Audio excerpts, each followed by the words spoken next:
Antes de comenzar, dice el salmista en el Salmo 119, una oración, ¿no? Él dice, abre mis ojos y miraré las maravillas de tu ley.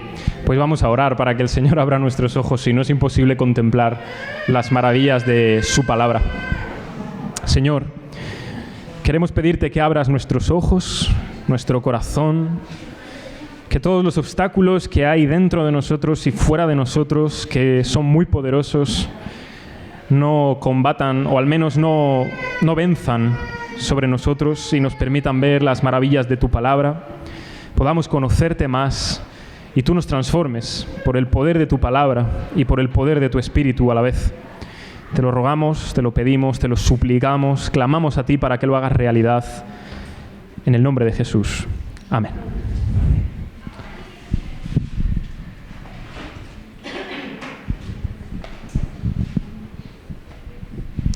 En esta segunda charla, conferencia o predicación o sermón o como lo queramos llamar, como veis en pantalla vamos a estar hablando acerca de los otros dos verbos que estaban en el lema, que eran renunciar y servir, ¿no? Pero como era muy apropiado juntarlos, pues eso, están unidos, ¿no? Renunciar para servir. Esta mañana hemos estado viendo acerca de la elección, ¿no? La de Dios por nosotros, que hace posible que podamos responder a su vez a Él. Pero ahora vamos a la parte de renunciar para algo, para poder servir. No es solo quitarse algo y dejarnos vacíos, sino es para poner en su lugar algo importante, algo mejor o más apropiado. Pero claro, cuando hablamos de renunciar, es fácil renunciar a algo que no nos gusta, o que no soportamos, o que es una molestia para nosotros. Es fácil decir, bueno, no me gusta mi trabajo, creo que voy a renunciar a él. Bueno, claro, como no te gusta, pues adelante. A no ser que no te quede otra y tengas que soportarlo durante mucho tiempo, porque si no, no comes. Pero si tienes otra elección u otra opción, pues el hecho de que no te guste te lo hace fácil. Con eso se puede hablar de muchísimas otras cosas más, ¿no?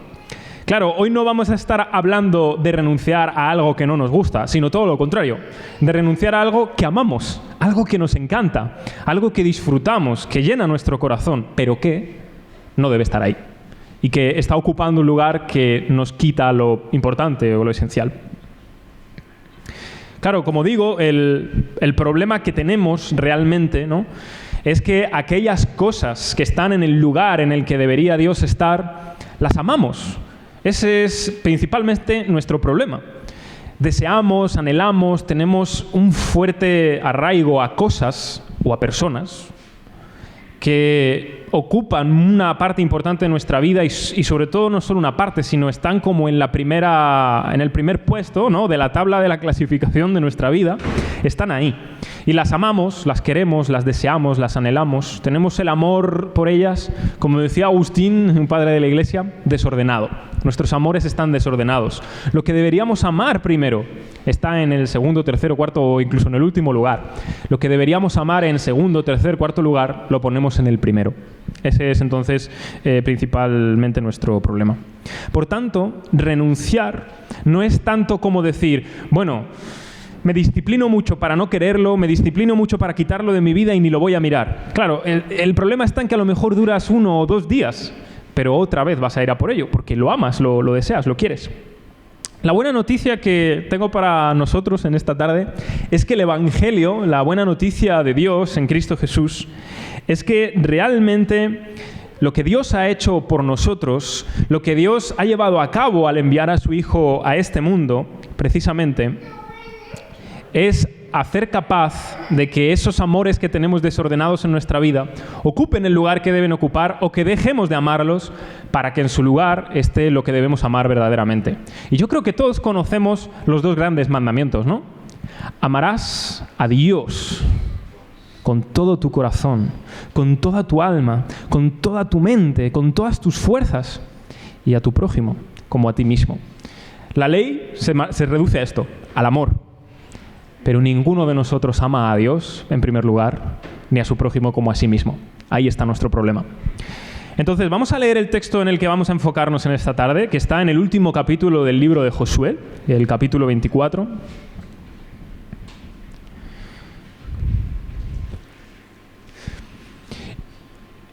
Me espero un poco para que lo busquéis.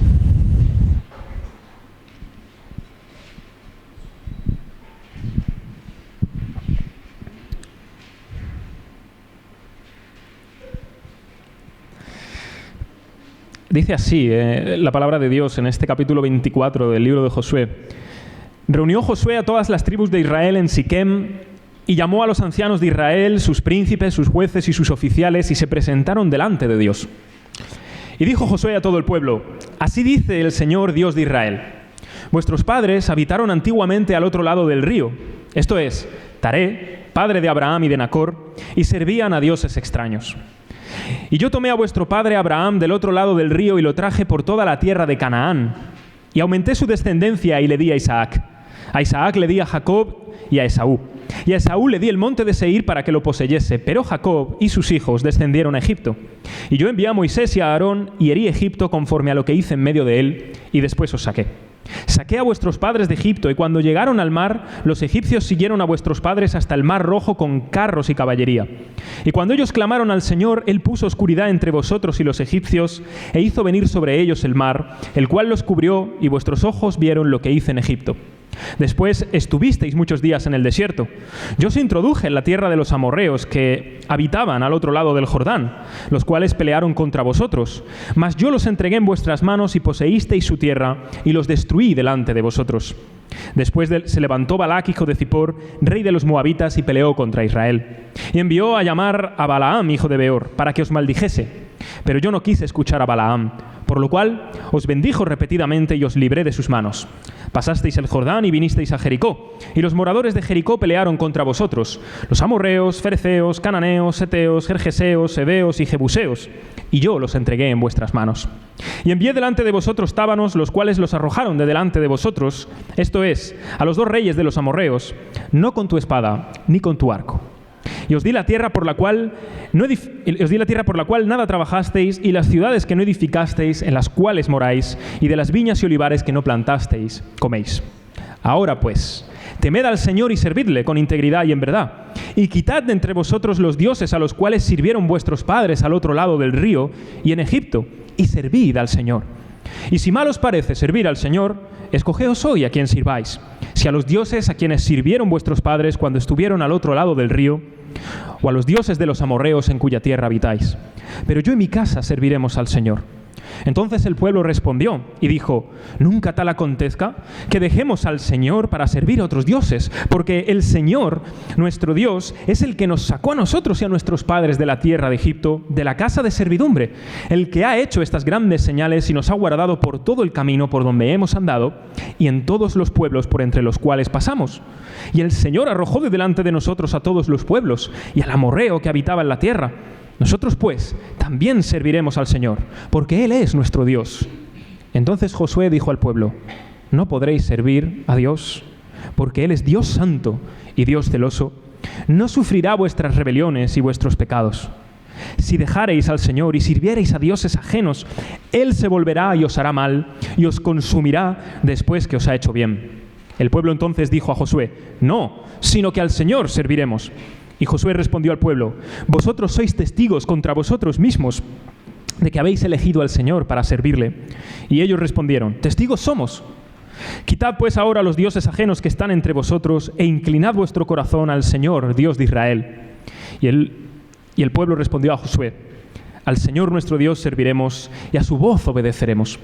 Entonces Josué hizo pacto con el pueblo el mismo día y les dio estatutos y leyes en Siquem.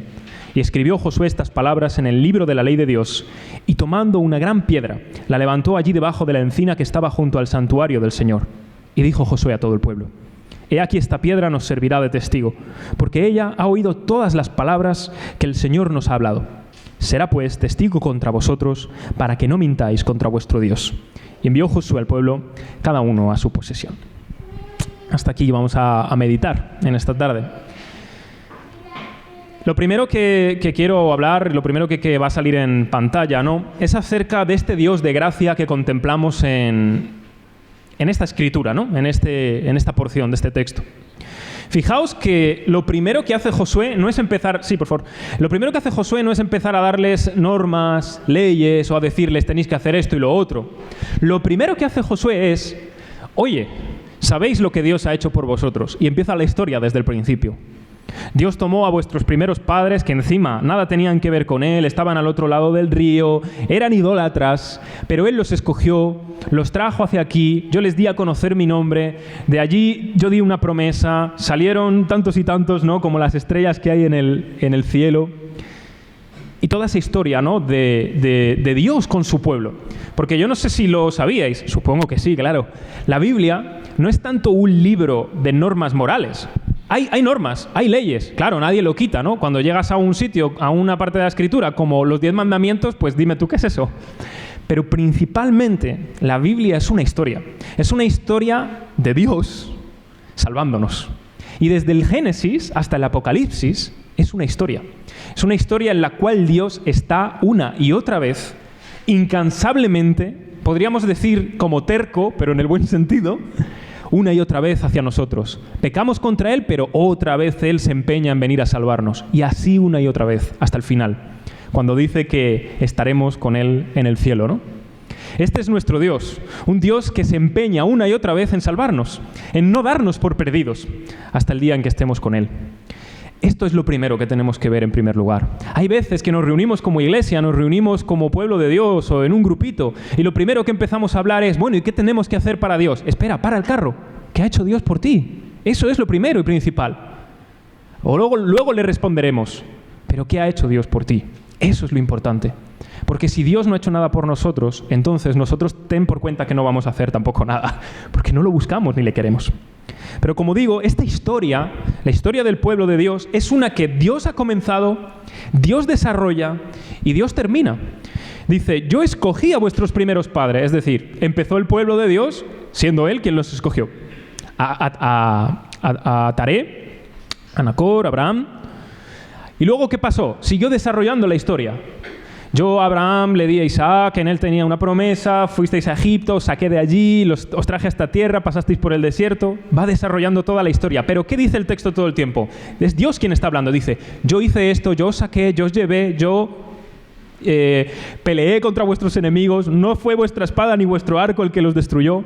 Es todo el tiempo Dios diciendo, todo esto he hecho por vosotros.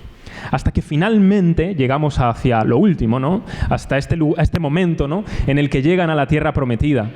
Y es Él que ha desarrollado la historia hasta este final.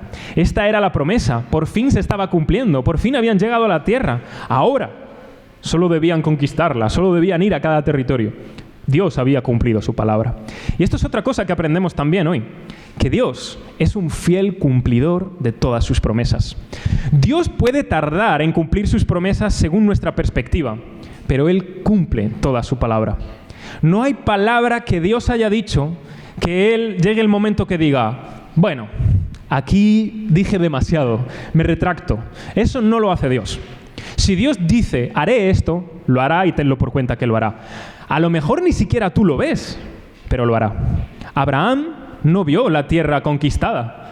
Abraham estuvo en la tierra que iba a ser para su pueblo como un extranjero y un peregrino. ¿Sabes la máxima posesión que tuvo Abraham? Una tumba. Esa será nuestra máxima posesión en este mundo. Bueno, si tenemos suficiente dinero para pagarlo. Una tumba.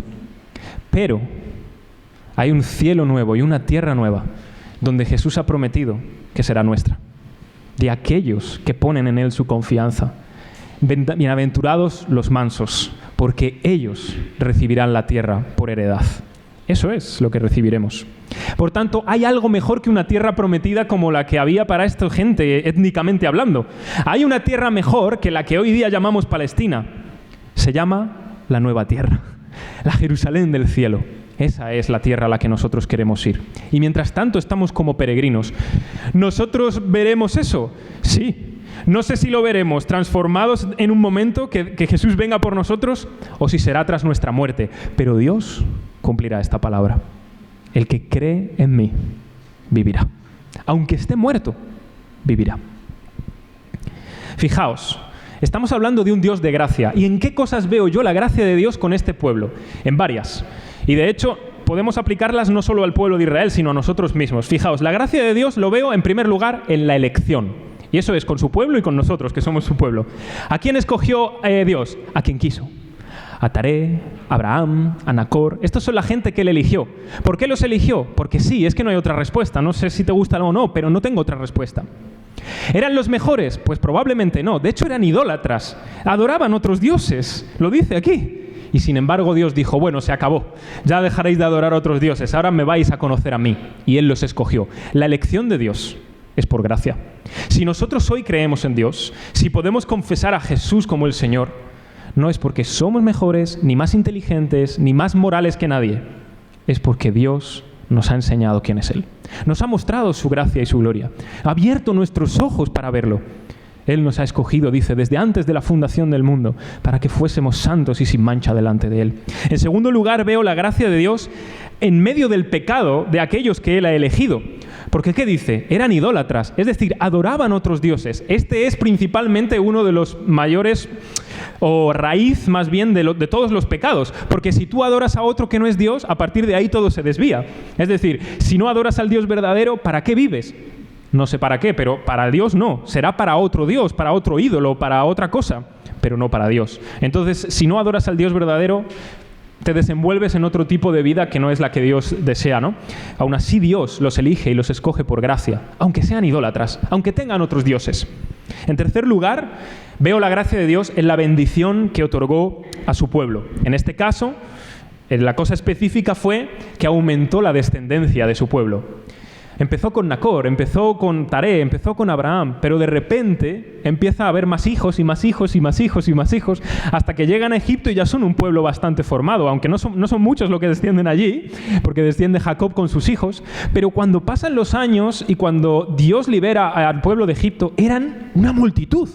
Los que iban por el desierto eran innumerables, una gran cantidad. Dios hizo de unos pocos un gran pueblo. Veo también la gracia de Dios en el cumplimiento de su promesa. Porque ¿qué le dijo Dios a Abraham? Te daré un hijo, y en ese hijo te será llamada descendencia. En esa descendencia es que yo te bendeciré a ti y bendeciré a todas las naciones. Y lo hizo. Tardó, a nuestra perspectiva, pero Isaac nació. Y ciertamente Dios volvió a cumplir su promesa. Aunque Abraham era mayor, aunque Sara ya también era mayor, incluso estéril, pero Dios cumplió su promesa. En la quinta cosa en la que veo la gracia de Dios es en cómo Él rescató y salvó a su pueblo. Estaban en Egipto, bajo un emperador o bajo un faraón que no conocía ya a José, que fue el que estuvo antes, ¿no? Y aún así, Dios escucha el clamor de su pueblo. Y aunque los egipcios son muchos, y tienen carros, y tienen caballos, y tienen gran fuerza, Dios los saca de allí. No con espada ni con arco, sino con su poder. Y manda aquellas plagas terribles. Y Faraón se endurece una y otra vez. Y por fin ya dice, venga, iros de aquí que me tenéis harto. Y aún así, cuando se escapan y están llegando al mar, dice Faraón, oye, estos se nos escapan y se nos acaba nuestra mano de obra, iba a decir barata, pero qué barata, esclava. Y van para allá con ellos. Se abre el mar, pasan en seco. Y en cuanto ellos han pasado, el mar traga a estos egipcios. En otra cosa en la que veo la gracia de Dios es en cómo protegió a todo su pueblo de sus enemigos. No solo de los egipcios, también de los amorreos, de los moabitas, de los gergeseos, de los fereceos, de los jebuseos.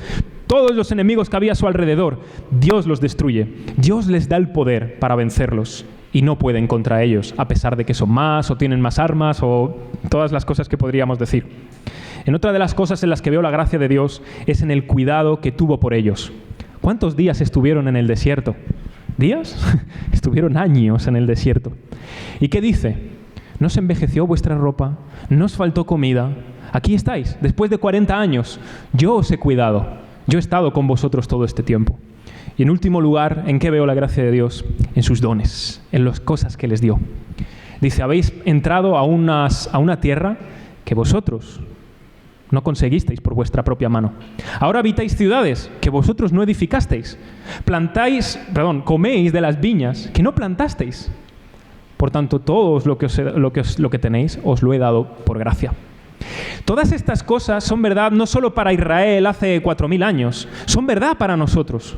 Todas estas realidades se las debemos, entre comillas, por supuesto, a la gracia de Dios. Todo lo que Él hace por nosotros, todo lo que nos da, todas sus promesas, toda su palabra. El Dios que tenemos es un Dios de gracia. Y a veces nuestro problema es que convertimos al Dios de gracia en un Dios legalista, en un Dios que parece que nos dice, tienes que cumplir esto y si no lo cumples te vas al infierno. Si ese es tu Dios, ojalá y espero que hoy sea destruido para siempre.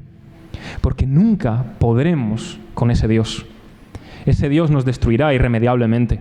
No podemos cumplir con todo lo que Él nos pide. Porque nuestro pecado, nuestra maldad, nuestra inclinación hacia el mal lo hace imposible. Yo no sé vosotros, yo hablo por mí, pero si os sentís identificados, me alegraré, hasta cierto punto.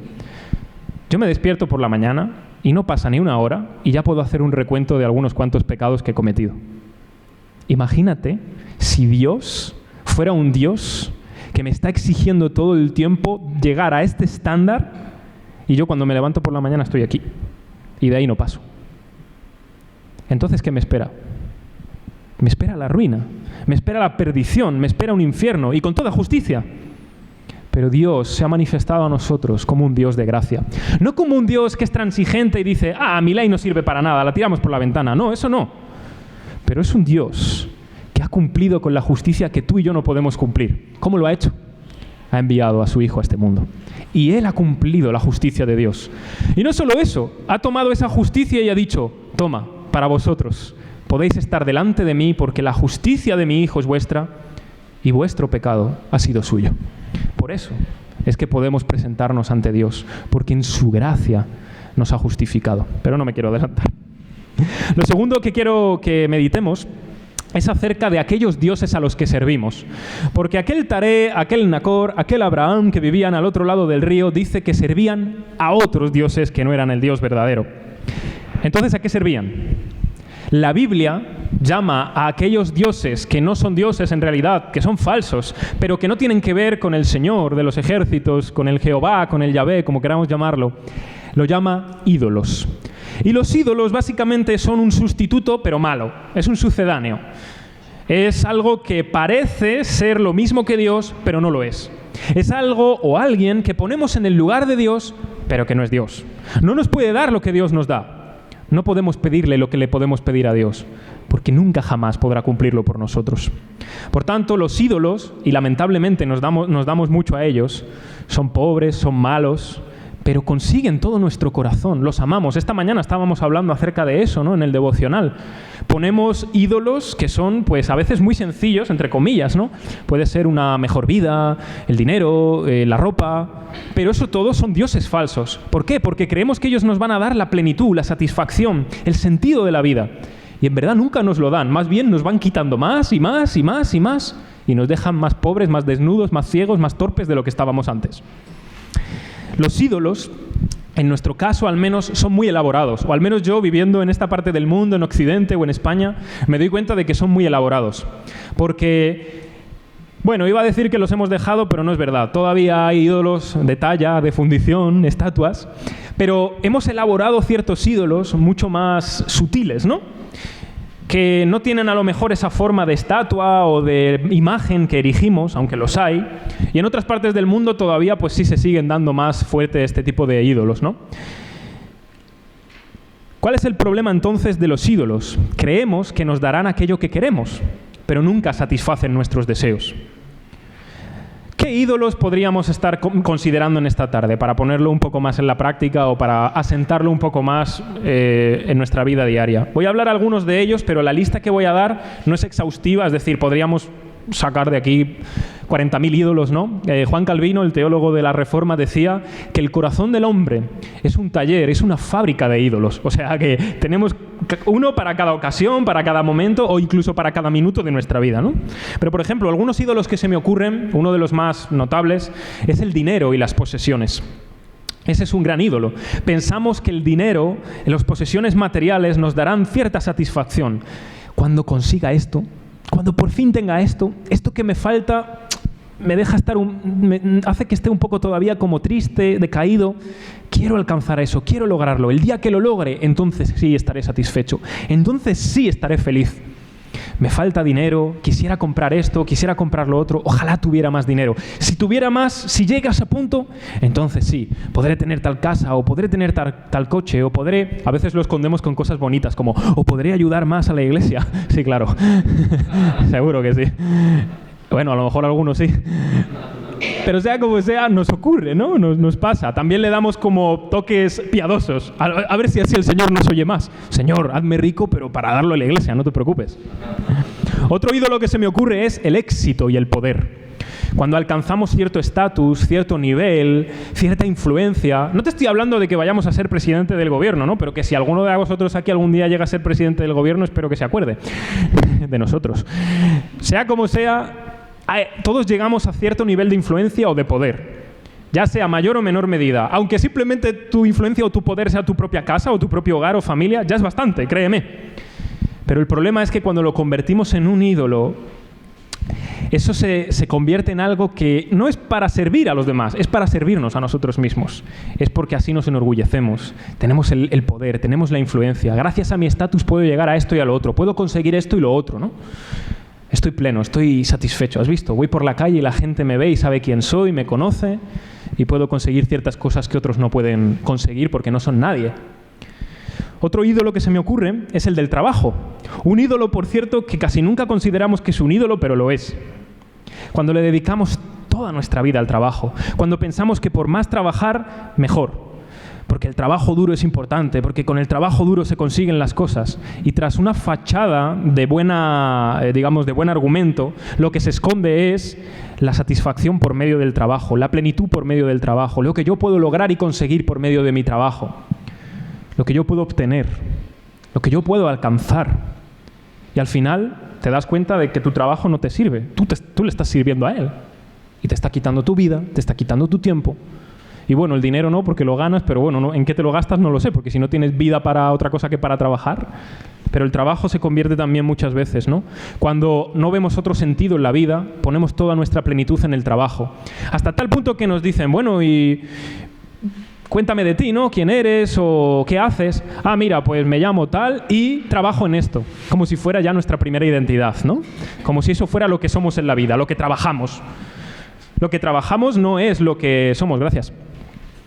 Lo que trabajamos es lo que hacemos, sí, pero no es lo que somos. Somos más cosas y entre ellas somos alguien, cristianos, hijos de Dios o lo que sea, en medio de nuestro trabajo. Otra cosa que se me ocurre como ídolo, y este también a veces se nos olvida como ídolo, es el amor romántico. El amor de la pareja, el amor incluso de un matrimonio. Claro, no te estoy diciendo que tengamos que ir por la vida casi aborreciendo a nuestra pareja, ¿eh? No puedo amarte demasiado porque te conviertes en un ídolo. Sería estúpido, ¿no? Pero es uno de los ídolos que más sutilmente se nos aferra al corazón. Porque, claro, en la otra persona empezamos a ver, pues, alguien que me hace sentir tan bien, que... bueno, me siento satisfecho, ¿no? Con sus palabras, con sus gestos, con su cariño, con el tiempo que pasamos juntos. Es que nunca he sentido esto, qué bien me siento. No hay nadie a quien pueda amar más ni querer más. Estoy pletórico cada vez que estoy contigo.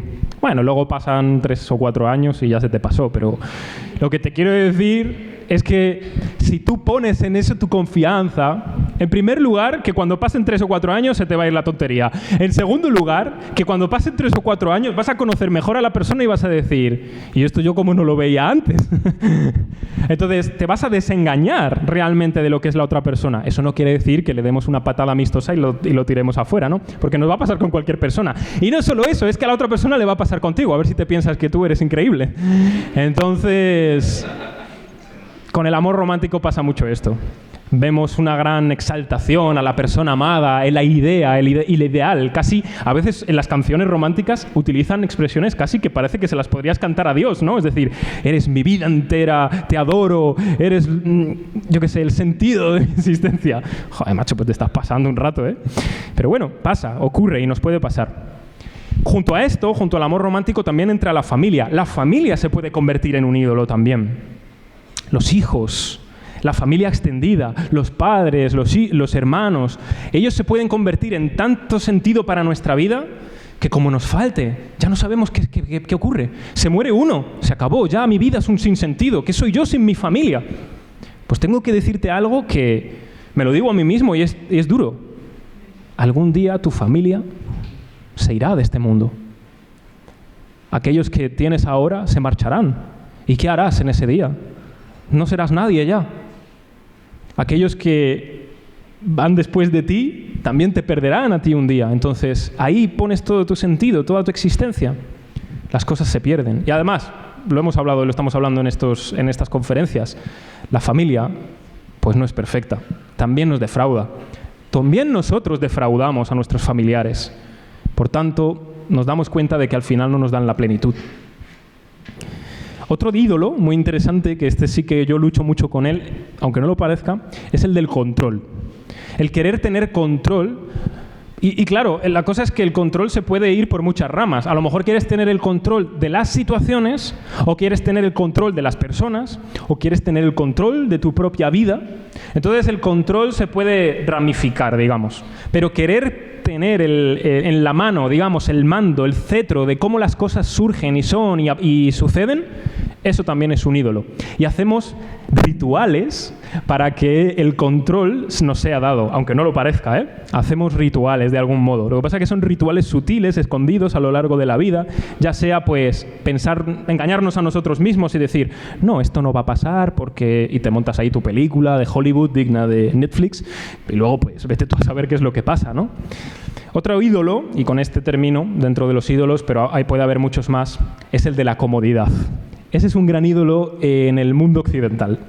Vivimos tan cómodamente, vivimos tan bien, vamos a decir, que en cuanto nos falta algo de esto, sale a la luz nuestro verdadero corazón. En cuanto llueve un poquito, ¿pero cómo voy a ir a la iglesia? Que está lloviendo. Anda, ¿y qué pasa? Ha llovido toda la vida. Pero, ¿y cómo voy a ir a...? Bueno, estoy poniendo el ejemplo de la iglesia por poner uno, puedo poner más, ¿no? ¿Cómo voy a ir a la iglesia si se ha estropeado el aire acondicionado? Pues han estado sin aire acondicionado mucho tiempo. Y hay lugares en los que no tienen aire acondicionado.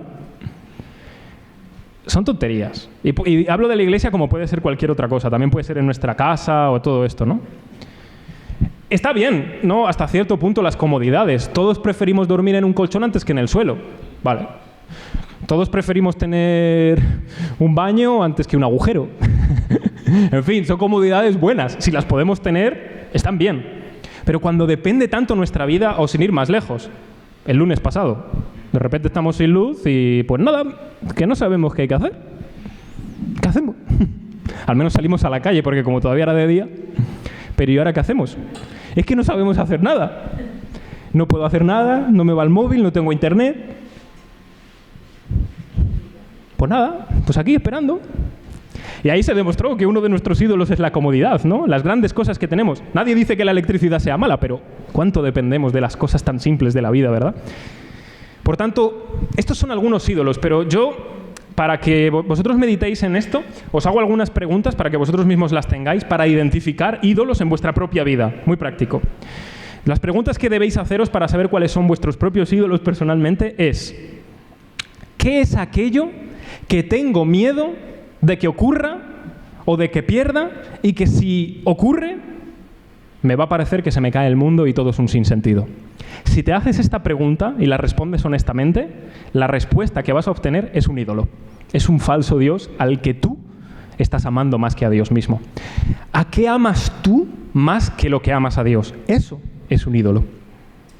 Por tanto, hazte esta pregunta no hoy solo, háztela siempre. ¿Qué es aquello que si yo pierdo ahora mismo, que me lo quitan, que se va de mi vida, de repente digo, ¡ah! Y me entra ya el tembleque, empiezo a asustarme, me entra ansiedad, no puede ser, me da miedo perder esto? Porque ahí seguramente, estoy seguro 100% de que hay un ídolo, hay un falso Dios.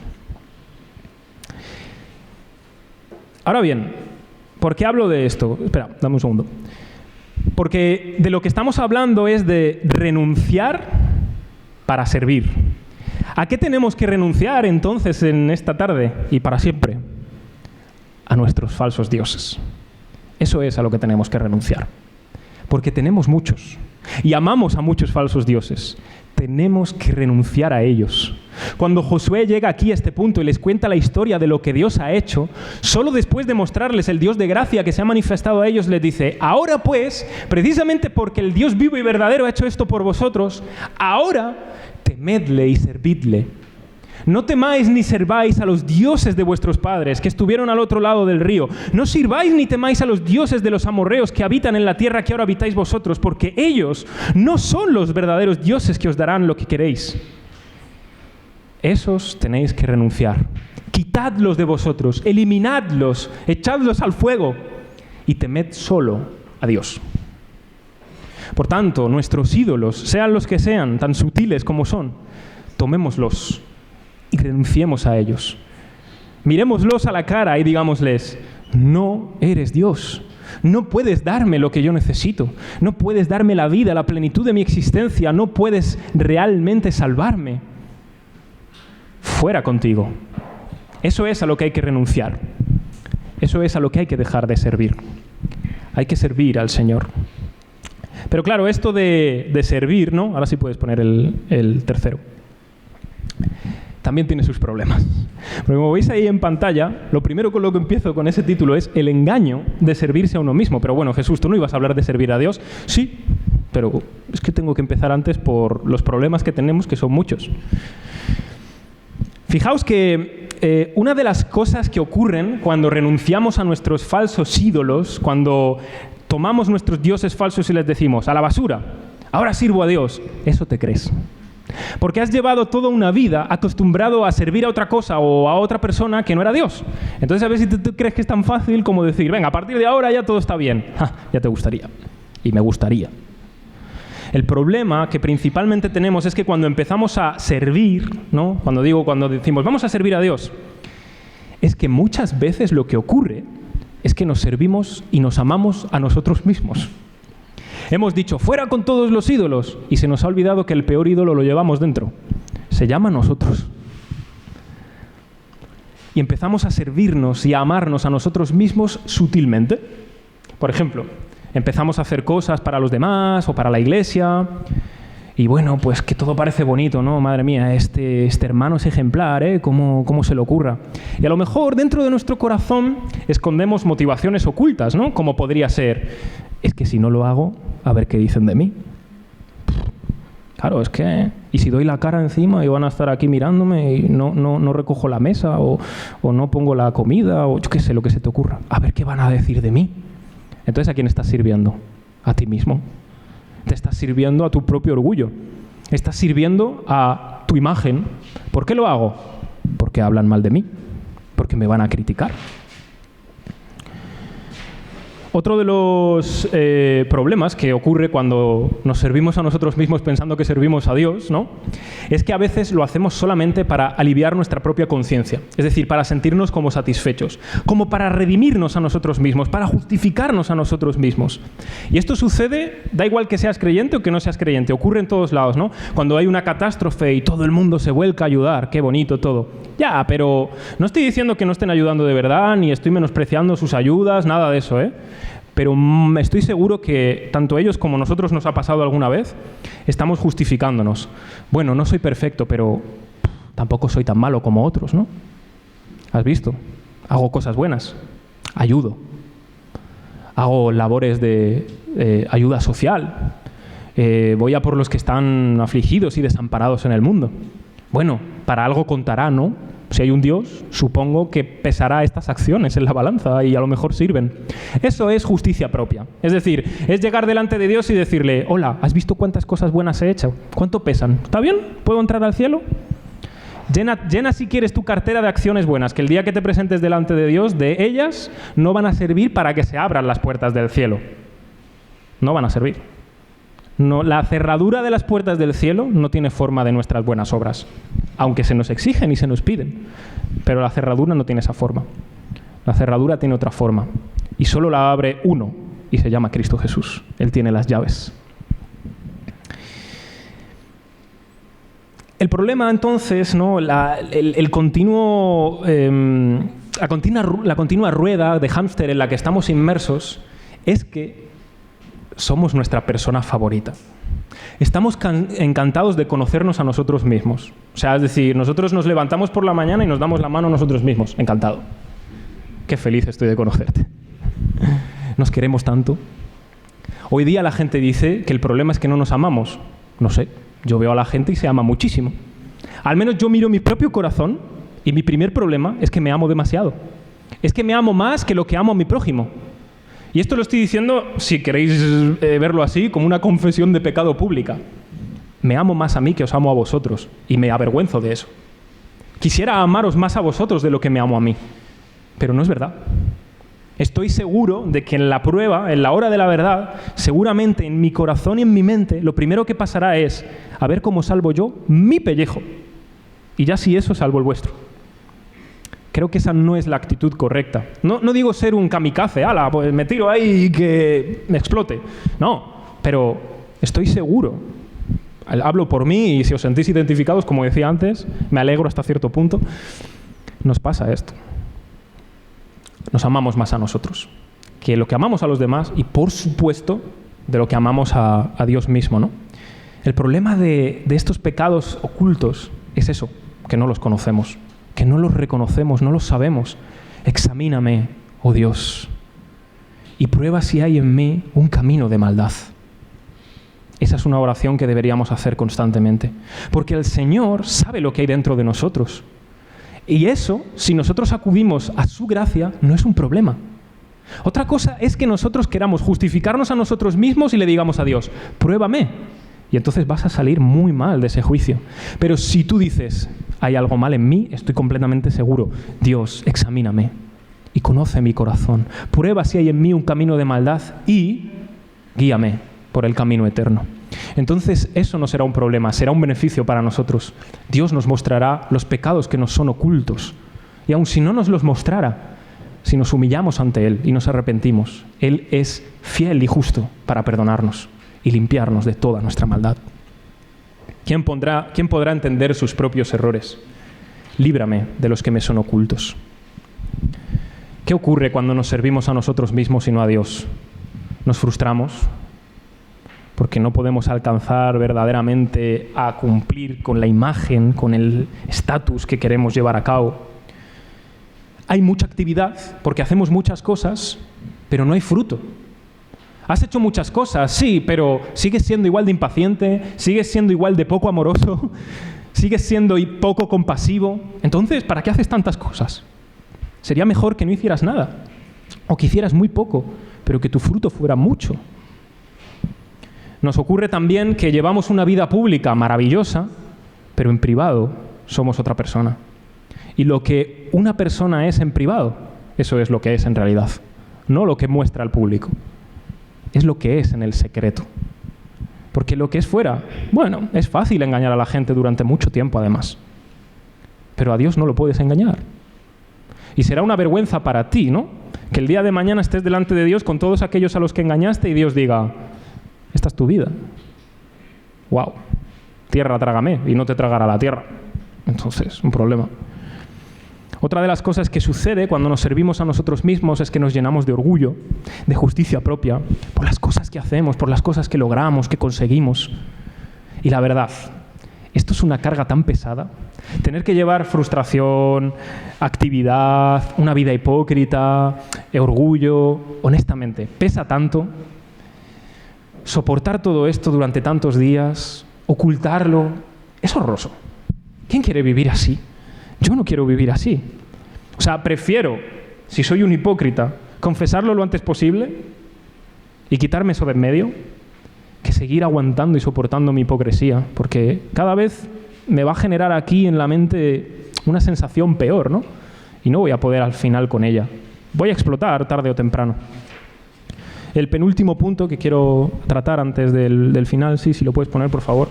Es que como hemos empezado muy tarde hoy, pero voy a intentar terminar lo antes posible. Es cuál es entonces el verdadero servicio a Dios, porque si hemos hablado acerca de servirnos a nosotros mismos, ¿en qué significa, ¿no?, el servicio a Dios?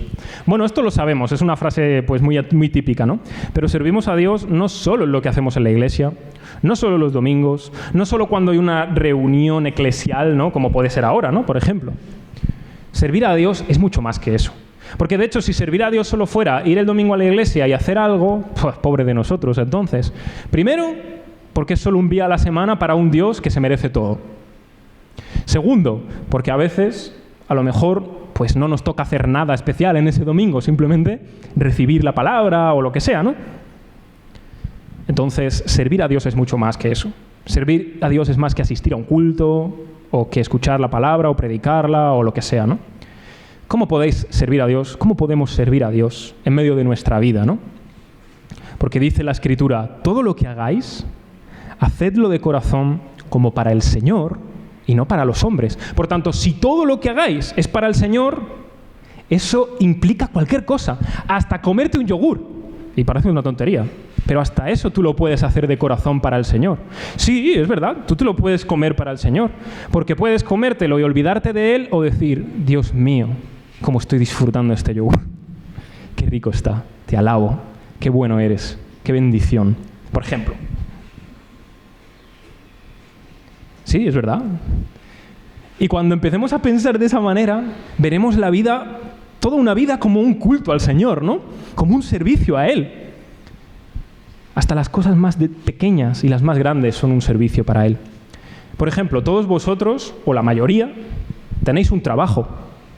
Y si ya no trabajáis porque tenéis el privilegio de la jubilación, estoy seguro que todavía hay trabajo para hacer en otras áreas, estoy seguro, porque no paramos quietos.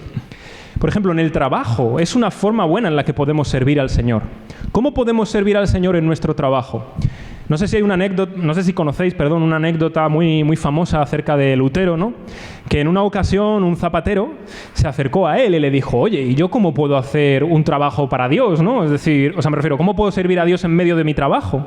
Y le dijo, haz buenos zapatos y véndelos a un precio justo por amor a tu prójimo.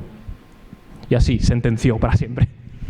Claro, es que nunca lo pensamos así. Nosotros pensamos, bueno, a lo mejor servir a Dios será que haga un zapato y le ponga una cruz. Déjate de tonterías, por favor. A lo mejor será ponerle un pez. Déjate de tonterías, por favor. Como ponerlo en el coche. Es lo peor que podéis hacer, ¿eh? Yo no pongo, en el sentido de que yo no pongo nunca el pez en el coche, porque alguna que otra vez lo piso más, ¿sabes? Y como encima alguien me reconozca, diga, mira este, que se ha saltado el semáforo en rojo. Así que yo no lo llevo y ya está.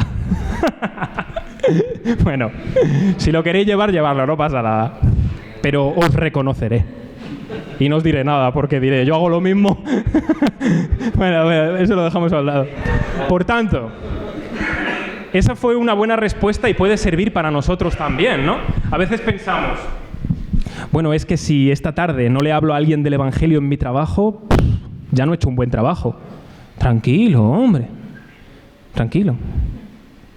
Prefiero que hagas bien tu trabajo antes de que estés hablando del Evangelio a la gente y no hagas tu trabajo. Eso sí que sería deshonrar a Dios. No, pero Dios, es que he hablado del Evangelio ya, pero no has hecho nada.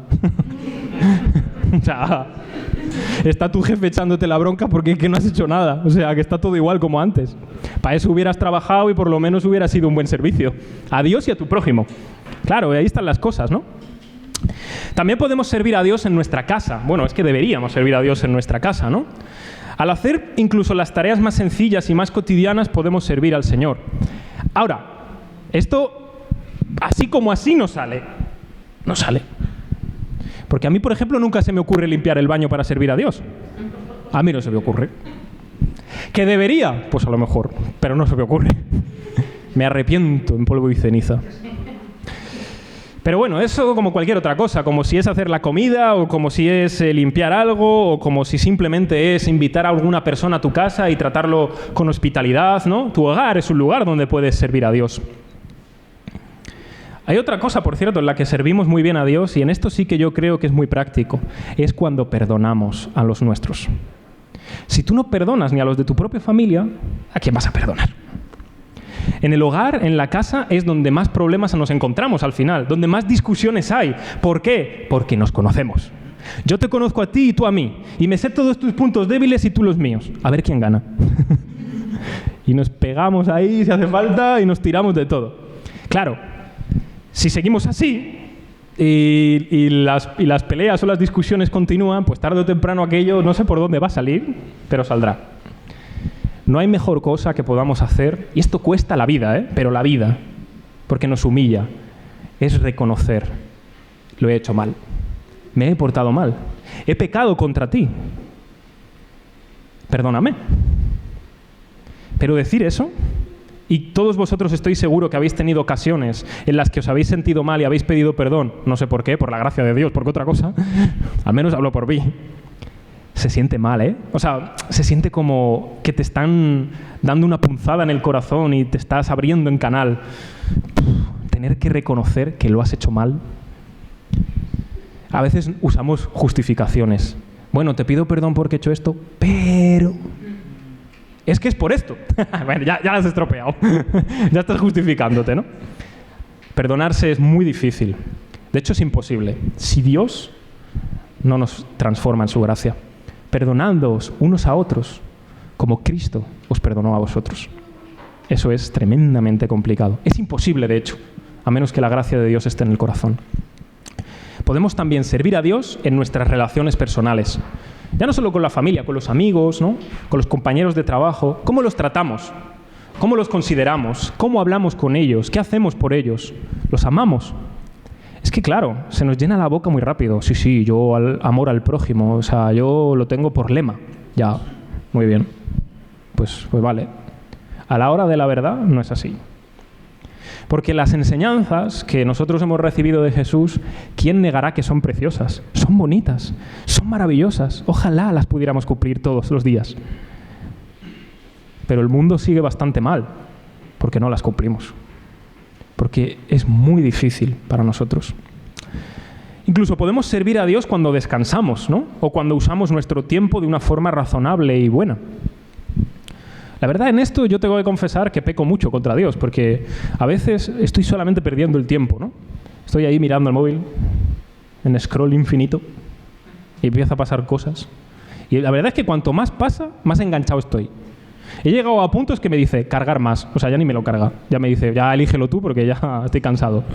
Y he dicho, ¿qué estoy haciendo? Luego hay otras veces que sí se me ocurren buenas formas de ocupar mi tiempo. A lo mejor me pongo a escuchar algo que me activa la mente y me sirve para, pues yo qué sé, o vamos a decir, para una predicación o para mi propia vida personal, ¿no? Me hace desarrollarme más o pensar en algo espiritual. Son buenos usos del tiempo, ¿no? A cada uno de vosotros se os ocurrirá algo, estoy seguro. Tanto del buen uso del tiempo como del mal uso del tiempo, ¿no? Entonces podemos servir al Señor en medio de nuestro tiempo, incluso descansando bien para Él. De hecho, la fe, ¿qué es? Sino descansar en Él. Es descansar en que Él ha hecho todo por nosotros. Nos ha librado, nos ha salvado, hemos entrado en su reposo, dice la Escritura. Eso es la fe. Descansar en Dios. No tienes que hacer nada para ganarte a Dios. Dios ya está por ti. Descansa. O incluso también en nuestra economía, en el uso de nuestro dinero, ¿no? En qué nos lo gastamos, en qué cosas le damos más prioridad a nuestro dinero, etcétera, ¿no? En eso también. Entonces, bueno, pues podemos encontrar varias señales de que servimos a Dios, ¿no? Pues cuando lo hacemos por alegría y por amor, no con obligación, cuando somos coherentes, cuando hay fruto en nuestra vida, cuando tenemos un propósito definido que es el de la voluntad de Dios, cuando servimos no tanto para ser visibles, sino realmente para amar a los demás, sin esperar nada a cambio, ni un elogio, ni nada, no hace falta, lo hacemos realmente por amor a los demás. Todo genial, maravilloso. Pero volvamos al texto. Allí están los israelitas. Josué les está diciendo las cosas. Y entonces parecen muy convencidos. Sí, Josué, vamos a servir al Señor. Y Josué, que parece que les quiere cortar el rollo, y digo parece, les dice, no podréis servir a Dios. Me estás dando la charla y ahora me dices que no puedo servir a Dios. ¿En qué pasa aquí? La respuesta está en lo que viene después. No podréis servir a Dios, ¿por qué? Porque Él no soportará vuestros pecados. Él es un Dios celoso, santo y justo. Vosotros os pensáis que servir a Dios es, bueno, aquí hacemos 4 cosas, decimos que creemos en Él y ya. No. Dios es santo y justo. No soportará vuestra maldad. Este Dios no es como vosotros os lo habéis pintado. No es un Dios así pobrecito, benevolente, que pasa por alto todas nuestras maldades y bueno, ¿la habéis hecho mal? Pues no pasa nada. Puerta abierta, barra libre, entrar aquí todos los que queráis. Eso no funciona así. Por tanto, si esto es lo que nos dice la Escritura, lo que nos dice Josué, ¿en dónde podemos finalmente poner nuestra esperanza? Y ese sí que es el último punto.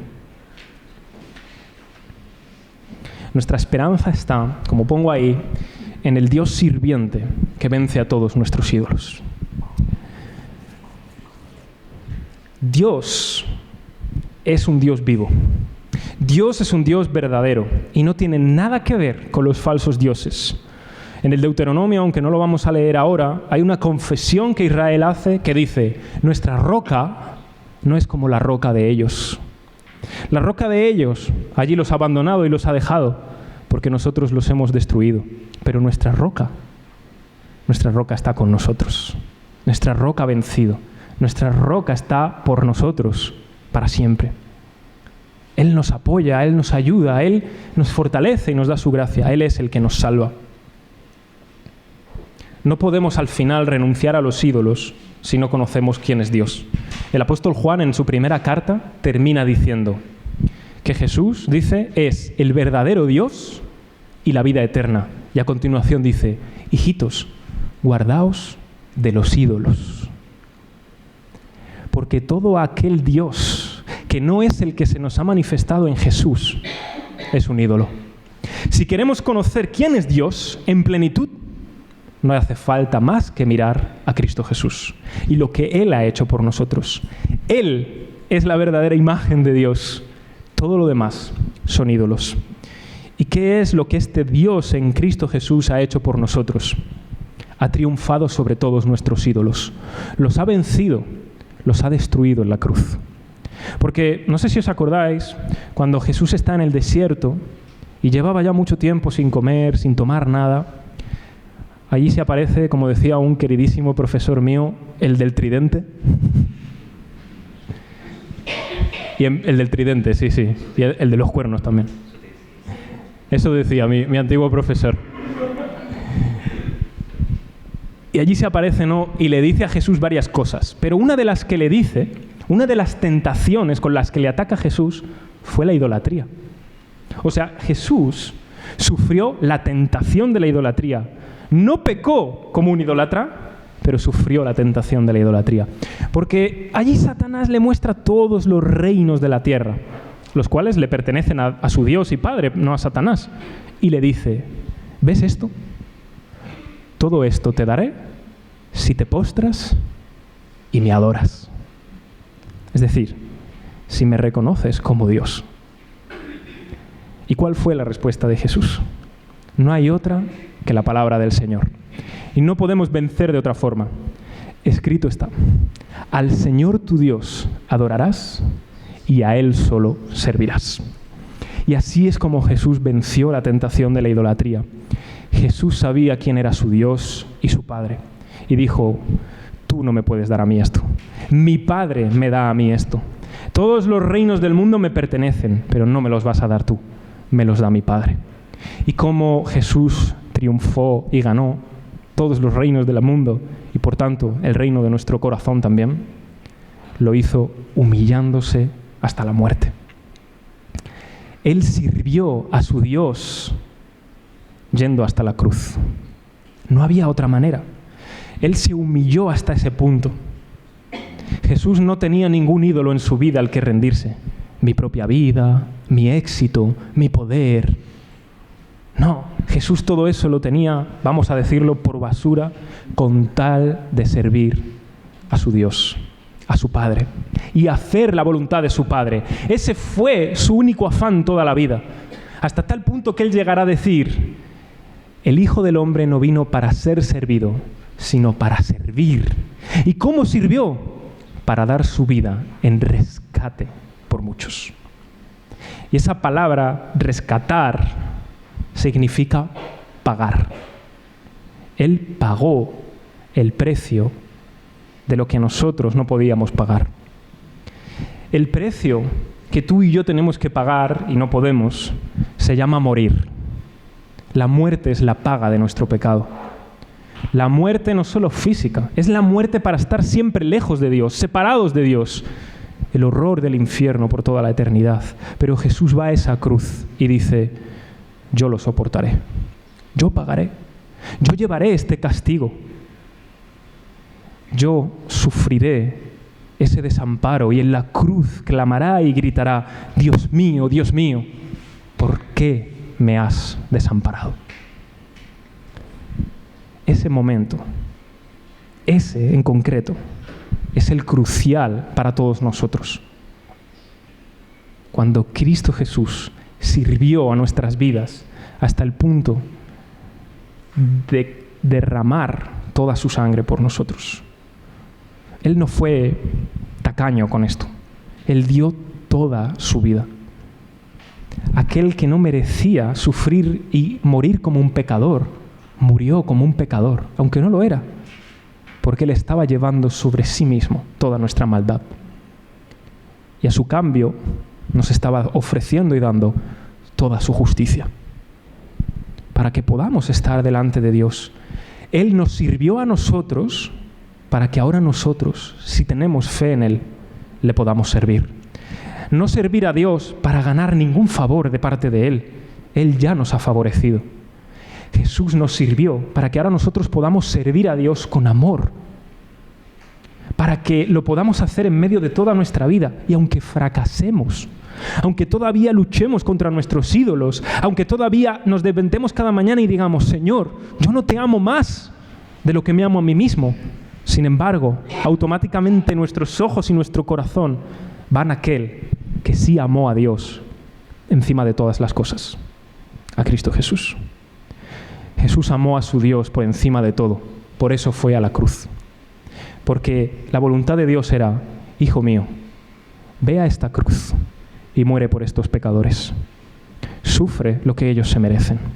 El horror, el dolor del infierno mismo en tu alma. ¿Y qué te crees? ¿Que Jesús era renuente y dijo, no? Jesús dijo, entendedme, ¿no? Estoy poetizando. Sí, Padre, lo haré. Quiero hacerlo. Quiero que estos estén conmigo y contigo toda la eternidad. Ese es el amor de Cristo Jesús. Ese es el único amor que en medio de nuestras familias va a hacer algo. No todos mis esfuerzos por ser mejor, no toda mi disciplina por a ver si te puedo amar más y puedo hacer más cosas por ti. Tarde o temprano fallaremos, tarde o temprano pecaremos, tarde o temprano volveremos a la misma historia. Pero sí podemos hacer algo. Señor, ten misericordia de mí. Sé propicio a mí, que soy un pecador. No hay otra cosa que podamos hacer. Es, al menos para mí, en mi propia familia, con Keila y con Geset, mi único lema. Miremos a Jesús, confiemos en lo que Él ha hecho ya por nosotros y descansemos en lo que Él ha hecho por nosotros. Somos un desastre, somos una ruina tantas veces, pero eso no define nada. Es lo que Jesús ha hecho por nosotros. Él nos ha salvado. Él nos va a llevar con Él. Él nos va a llevar con nuestro Dios y Padre. Vamos a estar toda la eternidad con Él y nos ha favorecido porque sí. Porque ha querido. Porque nos ha amado. Si eso es así, entonces todo está bien. Por supuesto, luchemos, ¿no? Por cumplir la voluntad de Dios, por seguir sus leyes y sus mandamientos. Pero no porque así ganemos nada. Ya lo tenemos todo. Otro ganó por nosotros todo. ¿Os parece si oramos y le pedimos al Señor que nos ayude a renunciar a nuestros ídolos, a nuestros falsos dioses, a nuestro servicio a nosotros mismos, para que sea lo que Él hizo, la renuncia a los ídolos y al servicio que hizo por nosotros, lo que determine y dirija nuestra vida? Vamos a orar brevemente. Padre, venimos ante ti en esta tarde confesando nuestra maldad, reconociendo nuestros pecados, humillándonos delante de ti y diciéndote, Señor, hemos pecado contra ti, hemos pecado contra nuestra familia, hemos pecado contra nuestro prójimo, hemos amado más nuestra propia vida que a ti, hemos amado más nuestra propia vida que a los otros, hemos amado más otras cosas, otros ídolos que a ti mismo. Y Señor, confesamos y reconocemos que no hemos cumplido ni siquiera el primer mandamiento. Y merecemos, Señor, tu castigo. Merecemos tu ira. Merecemos que ni siquiera nos mires, que nos apartes para siempre de tu presencia. pero a su vez, Señor, nos alegramos y te alabamos y te damos las gracias. Porque tú no has hecho con nosotros conforme a lo que nos merecemos. Tú nos has mirado desde la eternidad y por Cristo Jesús has querido no condenarnos, sino salvarnos. Porque la condenación recayó sobre Él. Porque el castigo que nos merecíamos, Él lo llevó. Porque el desamparo que nosotros merecíamos, Él lo sufrió. Porque los pecados que merecen la maldición y la muerte tuyas, Él los llevó. Él fue hecho maldición por nosotros, para que nosotros fuésemos hechos bendición en Él. Oh Dios, esto nos maravilla. Llena nuestro corazón porque nos damos cuenta de que no es nada de lo que nosotros hacemos, es lo que tú has hecho. Y que como tú nos has servido, ahora nosotros podemos servirte de corazón. Y podemos hacerlo sin pretender que con lo que hagamos podemos ganar tu favor, o ser mejores, o que tú tengas en cuenta o en consideración nuestra bondad. Porque en realidad aquel que hizo toda justicia la cumplió por nosotros. Oh Dios, bendice a nuestras familias para que conozcamos más profundamente este Evangelio, para que no haya otro mensaje que deseemos pensar, meditar y predicarnos a nosotros mismos que a Cristo Jesús y a este crucificado por nosotros. Bendícenos de esa forma, Señor, no solo a las familias que aquí estamos, sino a las familias de las que provenimos, a nuestros padres, a nuestros hermanos, a nuestros hijos, sobrinos, los que sean, que podamos también anunciarles esta buena noticia y que también ellos alcancen, Señor, esta bendita salvación, este gozo de saber que tú eres por nosotros. ¿Quién contra nosotros? Nada, Señor, ni siquiera nosotros mismos. No hay nada que nos pueda separar, ni siquiera nuestro propio pecado. Porque Cristo sufrió esa separación para que nosotros no seamos separados nunca jamás. Oh Dios, no alcanzamos a entender esto ni siquiera en un mínimo de profundidad, pero nos aferramos con todas nuestras fuerzas, porque esta es nuestra vida. Señor, ten misericordia de nosotros y sé propicio a nosotros, que somos pecadores. Te lo suplicamos en el nombre de Jesús. Amén.